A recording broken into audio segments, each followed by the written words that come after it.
right, it is 6:30. Let's go ahead and get started. Hello, my name is Regan Kafal. I'm going to be the webinar instructor for this today. And today we're going to look at some basic techniques for drawing and painting in Photoshop. Mostly kind of like how we can emulate different kinds of painting modes in Photoshop that are actually like somewhat analogous to real ones. In the chat for Zoom, there is a link to a Dropbox file that has files that can be used alongside this webinar to kind of help learn what we're doing. You're welcome to download them now or later. The link will stay good for quite a while. And you can download and use them and watch the video later, because there'll be a copy of this webinar recorded and posted to Facebook and YouTube as well. So anyway, let's go ahead and get started. Right before we actually get into Photoshop, I want to spend a minute and talk about some tools that make drawing and painting in Photoshop a lot easier. So there's something called tablets and pen displays. So a lot of professional digital artists are going to use basically a mechanical pen to draw with rather than their mouse. The idea being it's a lot easier to get fine control over the movement across the display or the pen. And then more importantly, it gives you pressure sensitivity. So like when you're doing like real drawing and painting, you control a lot of how paint goes onto the canvas, how thick of a line you're drawing, how dark of a line you're drawing, based on how hard you're pressing down with your brush. And the stylus that goes with these tablet and pen displays allow for the same kind of control. So when you're looking around at these, there's largely three categories of them. So the one on the far left over here from Wacom is what I'm going to be using, which is called a tablet. And so it's basically exactly what it looks like. There's some buttons going across the top, and then there's a pen with some more buttons on it. And it allows you to control your mouse and brush in Photoshop quite easily. And it basically moves it around on the screen like a mouse would. Here's what's called a Wacom One, which is a display designed to interface with your computer. So usually it will mirror whatever is on your screen onto kind of an iPad-like surface. And then you can draw directly onto that screen. Now, these are starting to cross over more into what you would normally think is like an iPad, where it runs the program itself. And then obviously there's iPads too, with Apple Pens and similar other products out there that run programs directly on them and are designed for you to draw and paint directly within that system. All three of them have things that are good about them and disadvantages. I personally like the regular just tablets because they tend to be a lot less expensive than the other ones. And I'm always going to be drawing on the computer. So I have the desktop version of these applications. And for like the middle one, like it's a good compromise to be able to work on a surface like that versus on the screen. So those ones are also pretty nice, but they tend to be pretty expensive versus using an iPad, which is extremely portable and as such useful to use for these sort of things. But generally are missing a lot of really key important features that you're going to find in the desktop versions of these applications. So like the Photoshop version that's available for iPad is complete trash. Like you couldn't pay me to do anything in it. Like it's not worth using. Although there's another program from Adobe for the iPad called Fresco, which is quite good. But like they call it Photoshop, but it's not. So when I'm usually drawing and painting, I want full access to my software. I don't want the mobile version of it that you're going to find on an iPad. I want the desktop version, which is why I'm going to kind of steer towards these other two on the left. Now, this next slide is just a quick reference slide for anyone that's trying to remember these settings, because these are settings that are going to be important. And we're actually going to take a look at this next window right away here in a second, but it's what settings you're going to want when setting up your documents for drawing and painting in Photoshop. So let's go ahead and open up Photoshop and take a look around this neat, powerful program. By the way, as we go forward, if you have questions, feel free to go ahead and put them in the question and answer feature in Zoom. I won't answer them until the end of the session, and we'll have about 5 to 10 minutes set aside for that. And then also at the end, if you want to put them in chat, that would work as well. But if you want to kind of queue them up in the question and answer feature of Zoom, that works out quite well. All right, so this is Photoshop, and I've got it set to the Learn screen. Normally, it would be on the home screen, but I work on pretty spicy political memes and such to share around on the internet. And it will show you previews of those. This is a child-friendly webinar, so let's not look at my home screen for the stuff that I work on. That said, this Learn tab is very, very good. So, like, if you see subjects in here that sound interesting to you, or apply to something that you're after, will watch these videos and read these tutorials. They're great.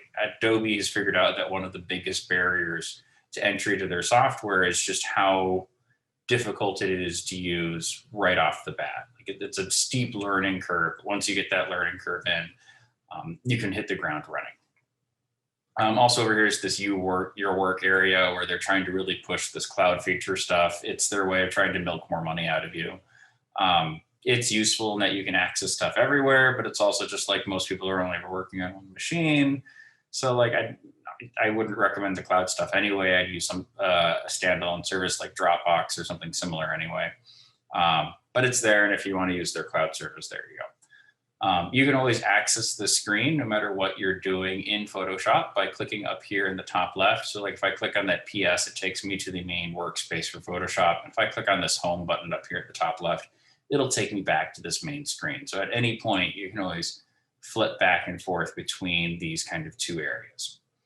Now, Photoshop is usually used for editing pictures. So you never actually make a new document. You just open something up and start working on it.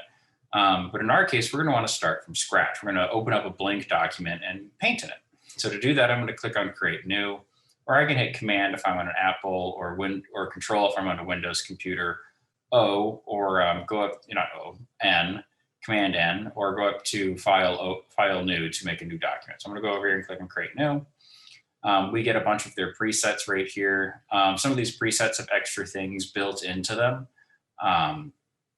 for the way they're set up and for how they're going to be used. It's like if you're going to be doing a bunch of mobile layouts or website layouts in here, or like you can actually do film and video editing in Photoshop, it's all here. In our case, we're going to be doing art illustration, and we're going to do our own custom sites. We're not going to bother clicking on any of these. So right here on the left is our document name. So where it says untitled one, I can put in a document name. I'm going to put in a demo. That's what I'm working on right now. And then I can also tell it where I want it to save it by clicking right here. Save the preset, excuse me, if I want, by clicking right here for like any settings I set up, and then it'll appear underneath here in saved for me to always come back to. Height and width, that's pretty self-explanatory how big I want to make it. However, I always want to make sure I click on this drop down and pick the units that I want to be working in. Today, we're going to be working in inches. If you're working in the Philippines or somewhere else in the United States, feel free to use centimeters or millimeters, but you'll probably want to make it a little bit bigger than what we're working with. For width, let's go ahead and put in 14. And for height, let's go ahead and put 11, which is a nice kind of standard frame size. Orientation, I can tell if I want to be in portrait or landscape. In this case, landscape will work. And we're going to work with a single artboard today, so single workspace in Photoshop. And that's all that artboards will mean. We just want one, so we don't really need to worry about them. Resolution is something we're going to care quite a bit about. If you are going to be making prints of whatever you're working on, you want to work in 300 pixels per inch. If it's just going to be posted on the internet and you're just doing doodles for giggles, they're not going to be printed. You can go ahead and use 72 instead. But we're going to go ahead and stay at 300 as if we were planning to print this at 11 by 14. Excuse me. Color mode, there's a bunch of options in here. The one we're going to be using is RGB. These other ones are kind of more limited use or special use. But if you're going to be doing fine art printing, like high quality prints or posting on the web, again, RGB is going to be your friend. Then we're going to pick 16-bit out of this dropdown if it isn't already active. 32-bit is bigger than we need, and a lot of tools don't work in 32-bit yet. 8-bit is great. It's very small and it's very snappy, and it will work well if you've got a less powerful machine. But you can end up with color banding in your image in 8-bit, especially if you do a lot of work in color, large swaths of tone in color or black and white. that banding can really show up. So like we can think of this is like if I'm going from red to orange, how many individual colors do I have between red and orange to make that up? And 16 comes out to work quite well for most people. In Adobe, down here over in advanced options, we also have two options in here that we'd want to consider. If we're only ever going to be posting this on the web, sRGB, wherever that's hidden is, there it is down here. If we're only ever going to post this on the web, go ahead and make this an sRGB. But if you're planning on printing it, Adobe RGB would be your choice. And all this is like the range of colors that are available. And there's a sizable difference between it, but most people aren't going to notice the difference between sRGB and Adobe RGB. But it's just kind of like how big of a box of crayons, or how solid of a rainbow of crayons do you have? And like this 16-bit is like how many crayons you have. So like what's the range of colors? So like do you have the full rainbow for Adobe versus sRGB? And then how many individual crayons do you have for 16-bit versus 8-bit? So then we'll go ahead and click create, and we'll have our empty workspace. Let me reset my workspace so it looks a little bit more like yours right off the bat. So when you first open up Photoshop, your workspace will probably look something like this. And since we're going to be drawing and painting, we're going to switch to Photoshop's drawing and painting mode, which is just going to relay out the workspace and tools for us in a way that's going to be more useful. So up here in the top left, we have the workspace button. And if we click on that, we can see we've got essentials, 3D, blah, blah, blah, blah, blah, and we'll pick painting. And it opens up a bunch of these tabs for us. Let me reset mine so it looks like yours. There we go. And we're ready to take a look at the workspace. So over here on the left are going to be our individual tools. Whenever we have a tool active across the top, we're going to have our options for those tools. And then over here on the right are going to be our panels, which are advanced controls or other ways to interface with Photoshop. So like we've got a bunch of pre-made colors over here that we can use. And we've got some of our brush controls. And of course, most importantly, we've got our layers. Now let's customize our workspace a little bit. So I'm going to click this little double arrow right here to expand out this panel. And I'm going to go ahead and come down to clone source. And I'm going to right click on this tab and close it. And I'm going to do the same thing for tool presets and libraries. Tool presets can be useful, but for today, we're not going to use it. And I want to keep our workspace a little bit cleaner and easier to see and access and use. All right, so at its core, the number one tool that we're going to have for painting in Photoshop is obviously the paintbrush. And we've got two kinds of paintbrushes, really. So I've got the regular paintbrush right over here that looks like a paintbrush. Like when I pick a color, so I'm just going to grab this red, we can see that I can draw, my opacity's already on. You can see that I can pretty quickly draw a red line on here. Now this red line has some controls related to it. So if I click right up here in the top left of my toolbar and I get this drop down, or if I right click, I get the same drop down, or it's also over here as my brushes panel. There's some controls that we're going to care about. So I'm going to right click to access mine because that's very handy for me. And we can see that we can change the size of it by clicking and dragging up here. And then also the hardness.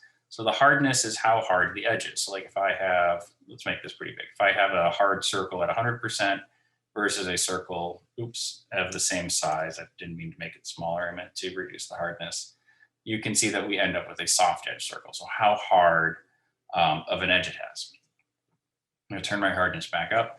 And I also have flow and opacity. And for the way our brush is set up right now, these are going to behave essentially the same. And this is kind of like how transparent the brush is. If I turn my opacity down to 50, we can see that I get kind of a pink.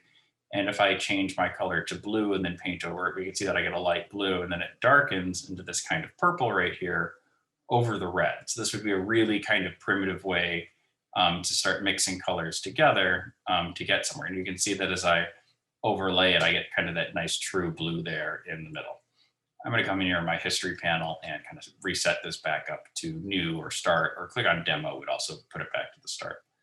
So the brush tool is pretty straightforward. There's a bunch of really fancy controls over here, and we'll poke some of them here in a minute, but like this is the core of the brush tool. Over here in the bottom left are my colors. So like the colors that I have active, I can always switch to black and white by clicking on this little mini guy, and I can flip between the two colors by clicking on those arrows. Or if I hit the X key, it also flips back and forth between them. I can also click on any of these swatches over here to pick a color to then come in and start painting with. So it's a way of loading color into this position.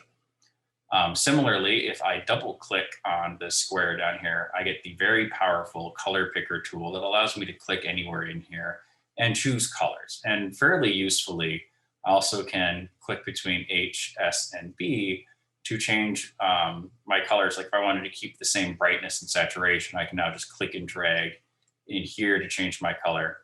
Versus like clicking on saturation, I could be like, I want this same color, but I just want to reduce the saturation while keeping the brightness value at the same amount, or click on B to just reduce the brightness value while keeping saturation and hue about the same. So a really quick and easy way of adjusting my colors. And then we also have the mixer brush tool. So the mixer brush tool gets pretty fancy. So notice when I click on the mixer brush, it looks like a brush with a little raindrop over it. My bar across here for my options changes quite a bit. So first I have my tool presets if I had set them up. And then I have whatever brush is active by default. In this case, I'm going to come over to my brushes menu, and I'm going to open up my wet media brushes because I'm going to be playing around with these guys. So I'm going to grab, let's go ahead and do Kyle's Real Oils Round Flex Wet today. We'll play with that guy. I can also access that by clicking this to open and close my brushes panel over here, which has got these same brushes that are right in here. Like I usually like to pull them out of here because it's a little bit more easy to see what's going on. Now this red square tells me what paint is currently loaded on my brush. So like if I start brushing, I'm going to use my tablet now, by the way, to start drawing and painting on here. You can see that it puts down some red paint. Now notice as I'm putting down this red paint that square is changing. They're showing up to be white in there, and my paint surface, my paint is getting less pure. I'm getting actually some white in that paint. And so this is a preview of the paint that is currently loaded on my brush. And if I click the drop down next to it, I can reload paint onto the brush to fill it back up with red, or I can also clean the brush to mix anything off of there and then load it back up to get a nice clean red again. I can turn these into, I can tie this into when I either release my mouse or stop pressing down with my pen by clicking on these two buttons. So to use a Bob Ross metaphor, which makes this nice and easy to remember, load brush is like when Bob Ross is got his palette out and he's picking up some paint off of his palette onto his brush and painting onto the canvas. So if I have this turned on, so it's dark like it is right now, every time that Bob Ross would pull his brush off the canvas, he would put new paint on his brush before painting. If I have this turned off, you know, Bob Ross might be painting a little tree over here and then come over to the other side of the canvas and start painting another tree without putting on new paint. Versus this button right here, the clean after every stroke. So what this one means is after every time every time that Bob Ross would pick his brush up off the canvas, he's not necessarily going to go paint somewhere new or pick up new paint. He's going to beat the devil out of it or clean it in that paint thinner he's got, and then go pick up some more paint. So this is the clean after every brush. Like if I am painting on here and I don't want this mixture to start happening, I could turn this on and then it won't mix in there as I am painting. So it's just different ways of setting up how your brush will behave. Now, this thing that's labeled custom is how the brush is going to mix with any paint that's already on the canvas. And so what this right here is referring to is how wet the underlying canvas is. So like this is where Bob Ross again is painting that under layer again. So remember, he starts off with liquid white. He puts that on the canvas, and then sometimes he'll let it dry or he'll work with it wet. So like if he's working with it wet, he's going to start blending in that liquid white into his blues to make those awesome skies. Or if he's doing something entirely different, he'll let that background dry and then paint over it. So dry is exactly what it sounds like. It's as if the canvas was dry. And I reduced the paint load so it's a little bit easier to see. So you can see that it's not really mixing with that paint. Even if I bring in like a whole new color like this blue, we can see that I'm not pushing or mixing around that red. Now, if I switch to something like wet heavy mix, when I paint over that red, we can see that it starts picking it up. Or like if I do moist wet mix, you can see that it picks up less of that red. Or if I do moist heavy mix, it will really kind of start trying to move around that red a lot. So it's like, how do I want my paint to behave? How do I want the paint on my brush to behave with the canvas paint underneath there? So like, do I want a wet canvas or a dry canvas? And I can control that with a slider rater. So I can be like, I actually want to just have a very wet canvas and control it entirely by that slider. Load is how much paint is loaded up onto the canvas. I'm going to go back to dry because it's easy to demo this there. So at like a 50% load, we can see that I get like a pretty good blue streak in there. But if I drop this down to 1%, you can see that I have a lot less paint on here before it runs out. And sometimes you do want it to run out because you don't want to add that much blue paint to an area as you're blending through it with, like a very wet, heavy mixed canvas or something like that. Mix is kind of the ratio of how quickly these guys will mix together. And then flow is how quickly the paint will flow off of the brush. So like you can think of it as how wet the paintbrush is versus how wet the canvas is. Spray brush button right here. So like, do I want, if I click here, do I want the paint to build up? So let me do that one more time, make the brush big so it's easy to see. So this works just like a spray can or a spray brush. If I click, you can see that I get a little splot on there.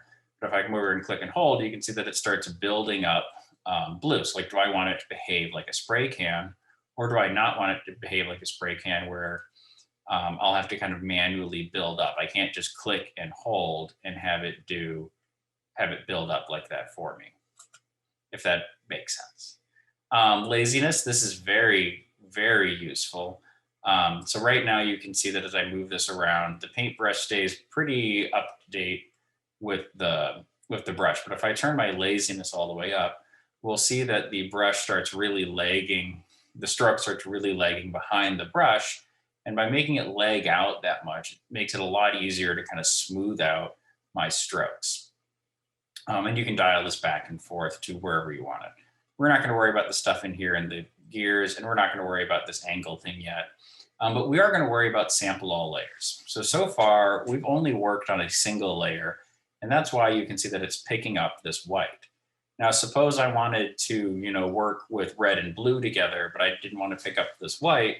I'd want to make a whole new canvas. So I mean, not canvas layer. So if I make a new layer, I start painting blue in here, we can see that it doesn't pick up any of that white, but I can still come over to my red and start mixing in that red again without picking up that white. Now, if I did want to pick up that white, but I also wanted to work in this new layer, I can turn on sample all layers, and it will look at all the layers available and pick up tone from all of them that are underneath it, excuse me. So from whatever current layer you're on down. So let's apply this a little bit. So I'm going to take this back up to my demo. So I'm scrolling up in history and clicking on demo. So I've got my nice empty screen. And let's look at building, kind of our standard grayscale that somebody, doing a painting one class or a drawing one class would make. So first, let's set up our paints. So I'm going to come up to Window, and I am going to go to Color to open up my Color tab. And I'm going to go ahead and pull my Color tab out over here so I can look at it as I am working. Now, right now, it's in what's called the hue cube, which I think is ugly. So I'm going to click this little series of lines right here and pick color wheel out of it because I think the color wheel is pretty. And it's a nice way to look at colors. And what we're going to do is we're going to paint in gray because you can move to color later. Like our main thing right now we want to focus on is just kind of understanding mixing. So I'm going to turn my saturation all the way down. Since my saturation is all the way down, this slider actually doesn't matter. So you can have it wherever you want. I'm going to drop it to 0 to make it nice and easy. And I'm going to go ahead and move this down to 0. So now I've got pure black. So if I was going to make a grayscale, I would want a series of gray steps. So I'm going to also open up my swatches tab. And these gray ones are actually already pre-made to a certain extent. Like we've got our grayscale right here. But I want to show you how to make these for when you're doing this on your own. Oh, look, here's where I did it for last time. Let's go ahead and delete that out. So I'm going to click a new folder and I'm going to label this demo grayscale. You can label yours whatever you want. And I'm going to load this up with colors that I can always come back and click to. Now, since this is just a 10% grayscale, that's not that hard to get normally, but like when you've got colors dialed in or colors you're going to use between multiple paintings, it's really good to set up these swatches. So that's really part of the reason why I'm showing you this. So I've got my first color set up black and I'll click plus and I'll be like, I'm going to do this by percent. So I'm going to say this one's 0%. I'm going to also turn off add to library and we can see that it pops up in here. Then let's go ahead and do 10%. So I type in 10%. I click the new swatch button. I'll label you 10 and then rinse and repeat to go all the way up to 100. Again, my goal here is to show you how to build these swatches, because as you get painting in Photoshop, you are going to want to be able to make these swatches so you can come back to certain colors between different paintings as you move forward. So like, let's say you have a cartoon or anime character that you paint that's original to you or something or whatever, and their hair and their skin and their vest or whatever are the same color in each painting, you'd want to make a swatch for each one of those to keep track of it. Or even if you're only going to be doing one painting of this person, it's good to set up swatches so you have a pure version of that color where you haven't gone back and mixed in some of these other colors for shading and things like that, kind of wrecking the purity of it and making it harder to work with. Now, of course, 100% right here is pure white, so we have to keep that in mind. Like that's actually going to show up as an empty square. Now, rather than trying to paint a perfect square, I am going to go ahead and cheat. I'm going to use the shape tool. So right here, I've got my rectangle, and I'm going to preset my color. I just clicked right here to get to black. I can also come over here and click on black to make that active in my picker right here. And I'm going to pick up the shape tool. And I'm going to go ahead and turn off my stroke. I'm going to click on this box right here and turn that off because I don't want an outline around it. I just want a fill. I just want it to be a certain color. Then I'm going to go ahead and click, and we can see that I get a size for my rectangle. I'm going to type in 1 inch and 1 inch, and I'll hit enter, and I've got my first square. Now I could click and make each one over and over and over again. That takes a while, so let's do this the quick and easy way. I'm going to pick up my move tool, and I'm going to hold down option. By the way, I should have mentioned this at the beginning. This webinar assumes that you've watched like the basics to Photoshop webinar, so it kind of runs through some of these key concepts of like selection and move tool and layers. So if you're a little lost, I apologize. If we pick up the move tool right here, we can hold down the Alt Option key. So it's Alt on Windows or Option on Apple, and we get the double symbol. Notice how my mouse gets a little double arrow next to it. So then I can click and drag on the square to make a second one. So I'm going to go ahead and drag out a series of squares.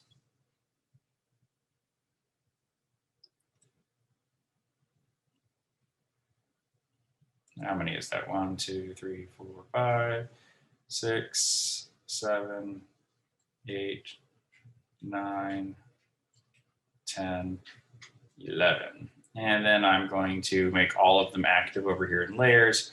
And I'm going to then click and drag them down. And let's line them up all nice and neat. And then view, snap, turn on snap. And it's going to make this way easier to line these guys all up one at a time. I'm going to make them all nice and neat because, nobody likes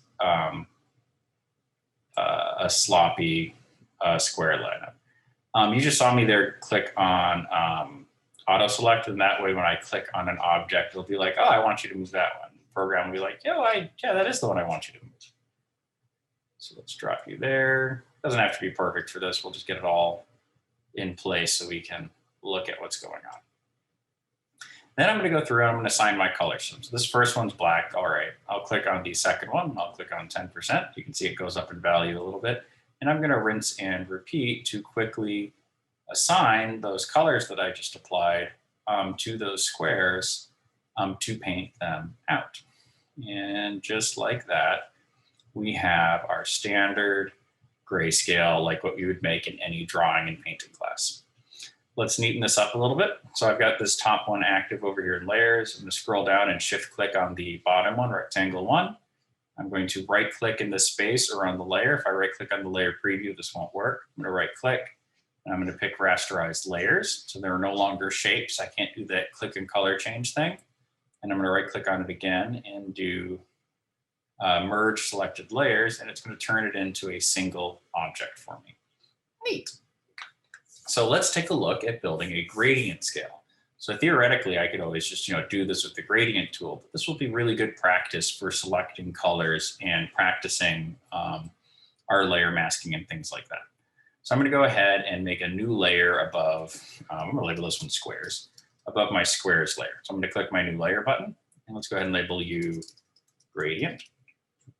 And I am going to pick up my paintbrush. I'm going to go ahead and pick, why don't we do wet? And I'm going to turn off sample all layers. And I'm going to pick up Kyle's real oil brush over here. And 100 is a little small, so I'm going to right click and make this, I don't know, what about 150 or so? That looks pretty good. And I'm ready to start working my grayscale. So we're going to switch back and forth between this mixer brush that we just set up and the eyedropper tool. So the eyedropper tool, when I grab it, allows me to pick up any one of these colors and make it active. I could also always just click on one of these swatches that I've made, but often when you're working on a painting, switching back and forth between colors that are active in it, using the eyedropper and then switching back to the brush tool is a really quick and easy way to work. So I'm going to go ahead and click on this black. Then I'm going to hit B on my keyboard, which makes that brush I had set up active again. And I'm going to super sloppy just paint in a square right here. And painting this in a little bit bigger than it actually is going to be will behoove me later. That'll make my blending easier. So I'm going to hit I, sample, B, paint. And you can see that it's already going to blend the edge a little bit, but not a lot. Just a little bit, because we're not going to go over it in a way that's going to make it mix a lot. Now you can see that it does mix some, but I want to look at another mixer tool, which is why we're not going to really kind of go to town with this mixing using the brush yet. So eyedropper, B brush. And again, I'm making it nice and big. Eyedropper, B brush. Eyedrop, oop, I missed a spot. Back to the brush. Eyedropper, B brush. I'm hitting I for the eyedropper, by the way. And then I for the eyedropper. And then don't forget that we secretly have a white square right here, which we're going to need for the gradient. And so I'm going to go ahead and paint in a white area right here as well. So now this grayscale is pretty sloppy looking, right? Like it's, so how do we clean this up? So we could come through with the erase tool and clean it up, or I could also come through with my selection tool and, invert the selection that I just made. So Command-Shift-I and delete everything around it. But what I think works better and what I would use as often as possible is masking. So we have like a perfect scale right there in terms of the boxes. So let's go ahead and borrow this shape and apply it to this shape up here. So if you Command or Control click, Command for Apple, Control on Windows, the layer preview, so that it looks like a little thumbnail next to the layer. So I'm going to Command click this for me. It will select that space. Then I'm going to make sure my gradient layer right here is active. And I'm going to click this layer mask button, and my gradient layer is going to disappear. And that's because this mask is hiding it. Now what I want to do is I want to move my mask to reveal that area. So if I move it right now, it's going to also move that gradient. So I got to unlink this. So there's a chain link right here. So now I can move my layer content and my mask content separately from each other. I'm going to make the move tool active. Make sure my gradient layer layer mask is active. I can tell it's active because it's got that white box around it. And then I just drag up. And like magic, there it is, nice and clean, right? Like that's really neat. Like it gets it nice and clean for us. And more importantly, it's like if I can disable this again, as I'm blending, I have all this extra stuff around it to make it easier to blend this here in a second. I'm right click back on that and re-enable it. So to blend it, we could come through with the mixer brush and start mixing this together, really paying attention to how we have our brush loaded and stuff like that. That can be a really good way to work. We can also use some pre-made blending tools. We have this smudge tool right here, this finger. And like when we click the smudge tool, it allows us to push and move things around. And then there's a special version of it that's made over here in our wet media brushes. Next to our paint brushes is something labeled Kyle's Paint Box Wet Blender 50. And it starts off pretty punchy. Like they have it all the way set up at like 90 or something as the default. And when you click with it, it like, okay, that's pretty powerful, right? So what I want to do is I'm gonna reduce the strength on this to 5% or so.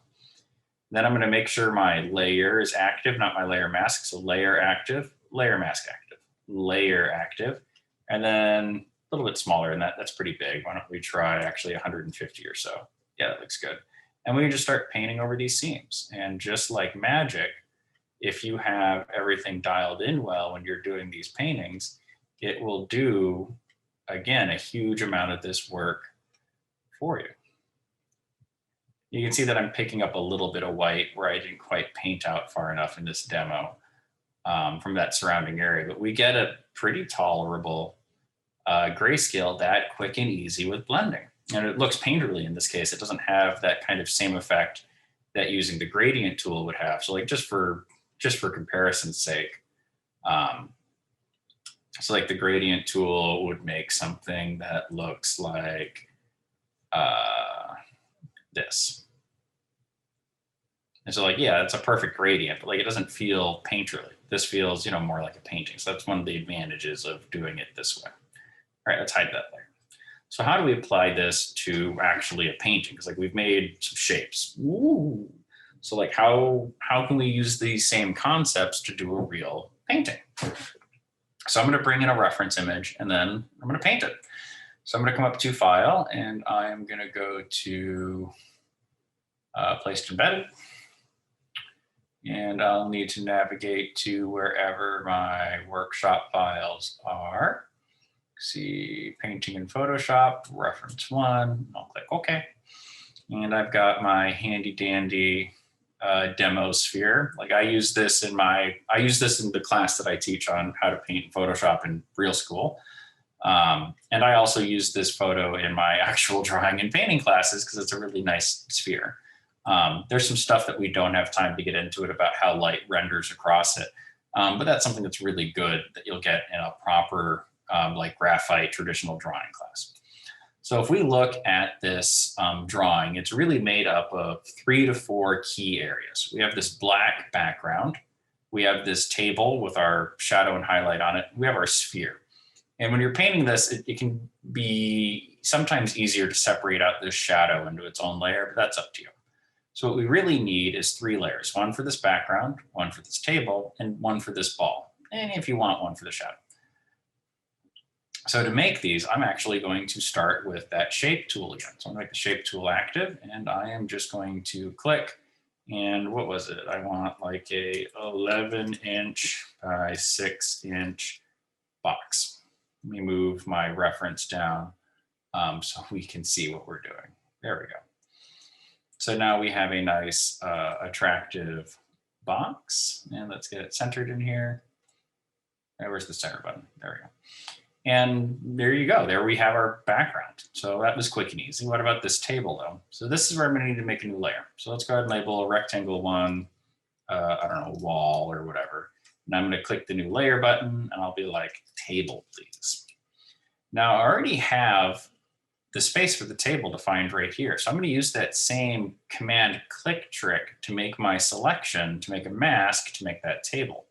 So I'm going to command click the layer preview for wall, and we'll see that I get a selection for that black box that I just made. And then I'm going to click on my marquee tool. So normally when we use the marquee tool, we draw over something to add it to a selection or to create a new selection. But if we pick this third option up here, the remove select tool, I can click over an area and be like, hey, I don't want this selected. So I want to remove this from my active selection. So that's what this button will let me do. And I'll be like, I don't want the top part of this wall in my selection because I just want to fill in this area down here. So now I'll go ahead and then click the layer mask button. We can see over here in the layer mask preview, there's a white bar in here. And now when I come back in with my paintbrush, Oops, I'm on the wrong, I was on my layer mask. I want to be on my layer. Oops, and I'm also painting black. When I paint in here, you can see that it automatically finds that edge for me. I'm going to pick a gray so it's even easier to see. So it hides everything past where I go outside the lines for me, which is a really handy, quick thing to do. So I'm going to go ahead and block this in. So I got like this nice middle gray to start working with. And then I'm gonna, pick a new dark gray up here. So maybe I want a dark one. I'm gonna right click to get a smaller brush, 200 or so maybe. Yeah, that looks pretty good. And let's add some darker areas in here. And this kind of dark area wraps around a little bit, doesn't it? And let's grab some lighter areas because we got this nice little highlight in here. We're gonna do this guy pretty quick, so I wanna leave time for questions. And let's grab some really nice, and let's grab some dark. Yeah, it's time to grab some black up here in the corner to really help kind of render this out. Maybe some more middle gray in here for when I block this in a second. Because the more time I spend blocking this in and blending it with my paintbrush, the easier it will be to come back with that blending tool. Or maybe if I spent a lot of time blocking this in and blending it, I wouldn't even need to use the blending tool. So then I could come back in with the Wetbox Blender, and I'm going to guess about 20% is going to work well on this one. And let's get a nice big brush, maybe like 200 or so, and kind of just, oops, yeah, okay, maybe that's a little too powerful. Let's try 5. Yeah, it's also a little big, isn't it? There we go. And I can just real quick start blocking these areas in as if this was, as if this was a real painting.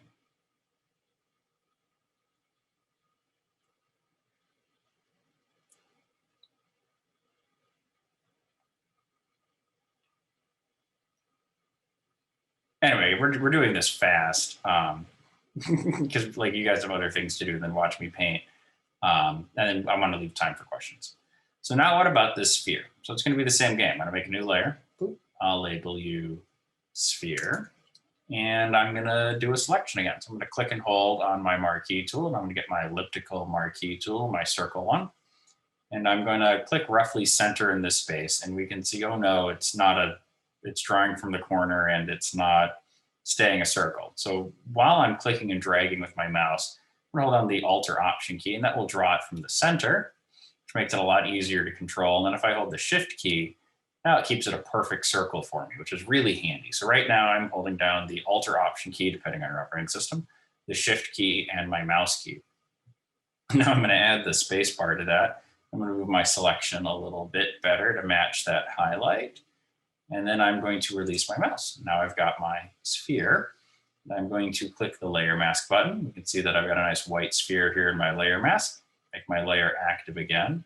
And then I can paint in my white sphere super quick and easy. So then we would just kind of rinse and repeat like what we were doing there at the table, where we block in our main colors and then come back in and start, shading it a little bit to kind of figure out where we wanted the appearance of certain tone and information.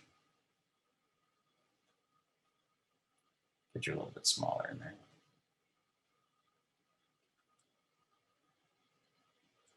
And then we'd want like a nice little specular highlight. What was white? There's white. And then we could come back with our blender again. I don't know why it defaults to 90. That's way too high for us. And I'm going to keep it the same size though. We can just start brushing over this to start getting it nicely blended out real quick and easy.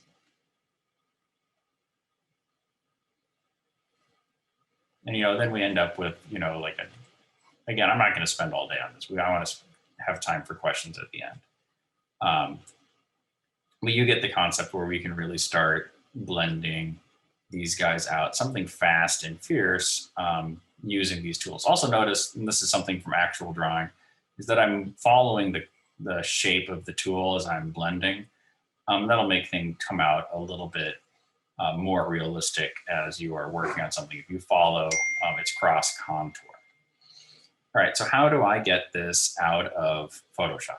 So first thing I'm going to do is I'm going to hide my reference layer, poke it in the eyeball, by reference. So if I wanted to be like, look at this, isn't this cool? I need to first save a copy for myself so I can always come back and edit this. And then I need to save a shareable version. So I'm going to come up to File, and I'm going to go to Save As. And I'm just going to throw this on my desktop, so I'm going to delete it later. And I'm going to save this as a Photoshop file. By the way, if you don't have this external dropdown, there's a little arrow right here, and it makes the save window a lot more powerful. So again, Photoshop, save, and now you have a file that's going to keep all of these layers, so you can always come back and edit it. Keep in mind, though, that once we close it, our history will go away. So if you were planning on coming back or relying on this, that will go away. Our swatches, though, will stay around, and they should stay between different files even. So like you should always be able to come back to these. Very useful. I'm going to go ahead and put you guys up here for now. Now, if I wanted to send and share this to somebody, why won't it drop in? You being stubborn, color tool? There we go. If I wanted to send and share this to somebody, it is huge. It's a giant, beefy file. And I want to make this smaller to send to somebody. So, it doesn't take 9 million years to get there, and, there isn't sizing issues. So what I'm going to do is I'm going to, after I've saved my PSD, I'm going to discard a bunch of information to make it easier to share on the web. So the first thing I'm going to do is I'm going to turn all these layers into a single thing. So I'm going to come up to Layer, and I'm going to click Flatten. And yep, discard my hidden layer, that's fine. And now it's a single thing. So this is smaller already. If I saved this again as a PSD, it's already smaller. Then I want to physically reduce its size, because like full resolution is like this right now. So it's really zoomed in. So I want to make it, look more like this on my screen when I send it to somebody. And I'll do that by coming up to Image and going to Image Size and typing in a target size. So you want automatic here. Like these things are neat, but until you really get into it, automatic will serve you very, very well. Where it says inches, I'm going to click on pixels. And then where it says 300, I'm going to type in, this is the magic number, 72. And then I'm going to set the longest dimension. So in this case, width. But like if this was a portrait image, I would do this on the height.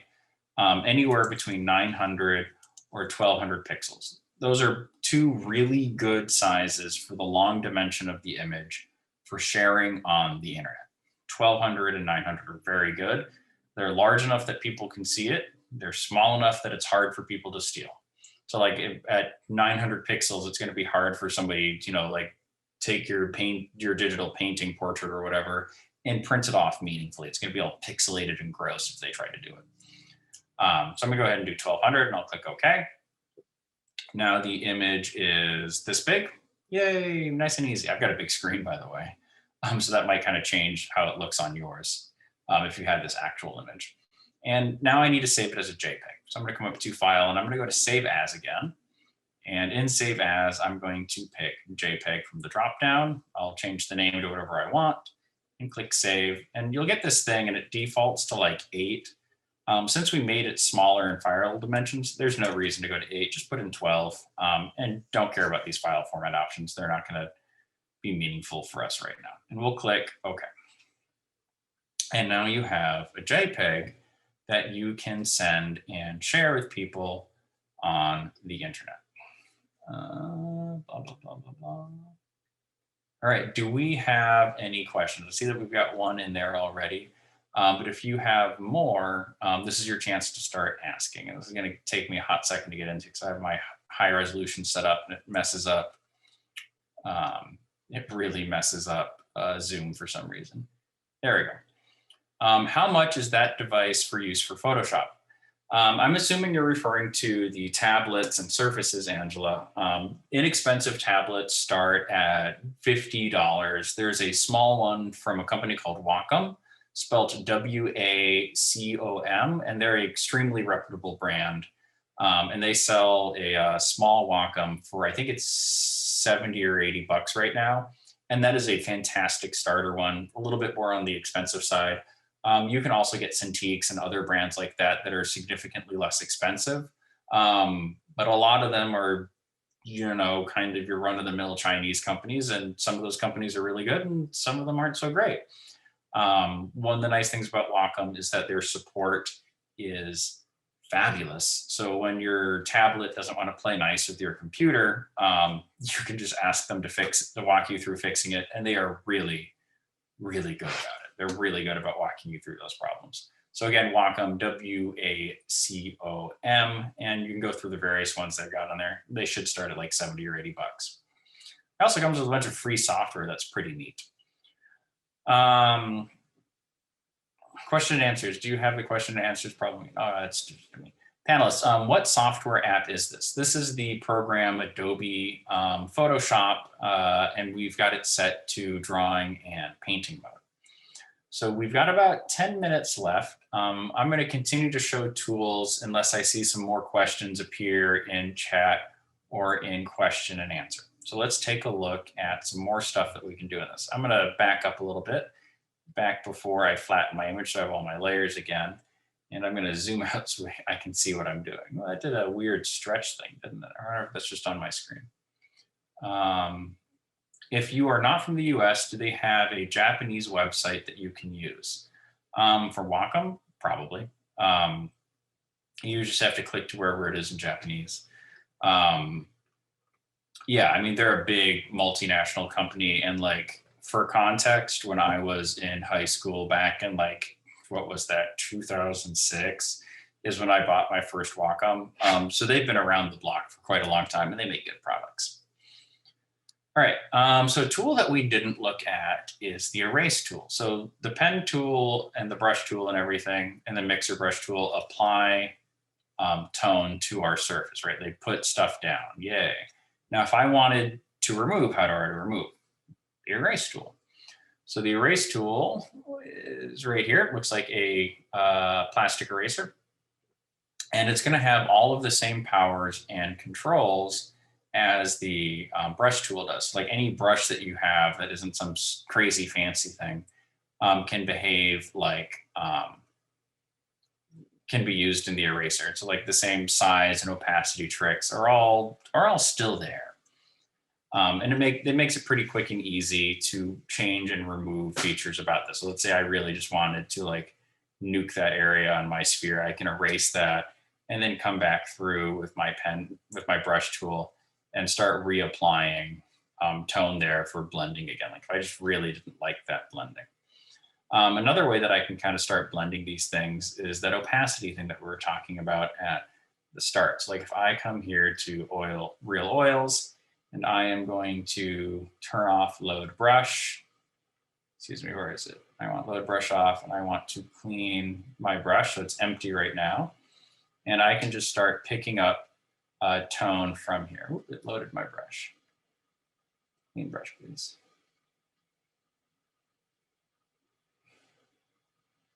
There we go. So I'm going to start picking up tone on here and I can just start going through and blending it to change. Whoop, I picked up a little bit too much white right there. I can just start going through and blending in my colors. Why is it loading you up? It's off, so why are you loading? You're being kind of a butt, aren't you, program? But so I can start going through and loading my brush up with paint and mixing what I've got here on the canvas rather than putting down new paint to get a kind of different appearance to what I am working with. But you can really see where like the advantage of that wet blender is going to be for doing these kind of nice large square areas. Now let's say that I wanted to do like a character. So this is where I would come over and I'm going to pick that nice inking brush. So where are you? Let's do Kyle's nice thick and wet ink brush. I'm going to pick black and let's make an empty layer to work in. And so let's say I get some nice line work in here. So let's get, you know, like a quick face. And you know what? I'm going to make this face a little bit easier for me to draw by turning on smoothing. There we go.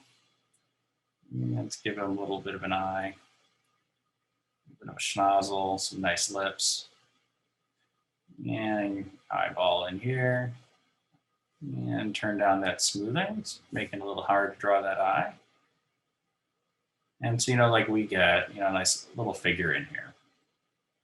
Ear, neck.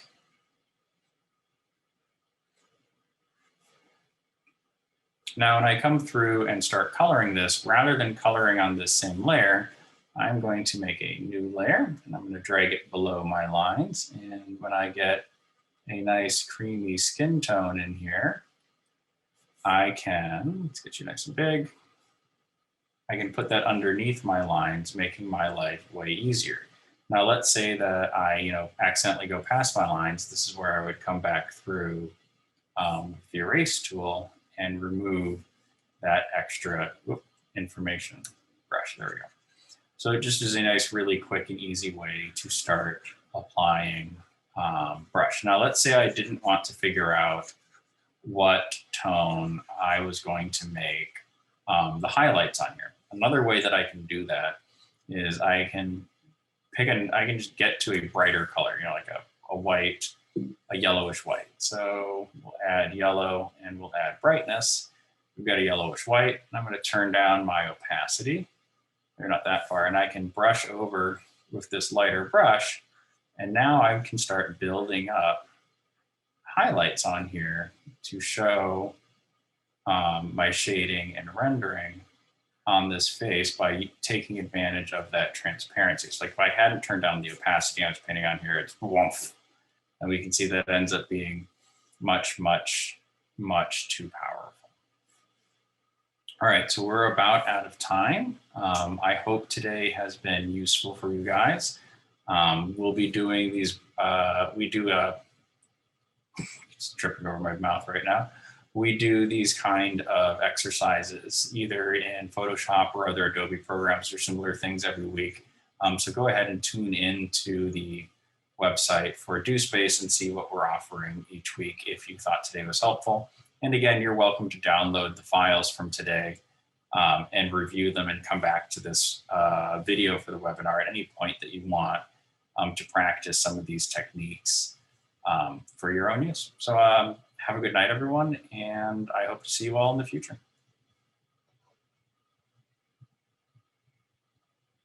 Oh, something in chat. Thank you so much. Bye, everyone.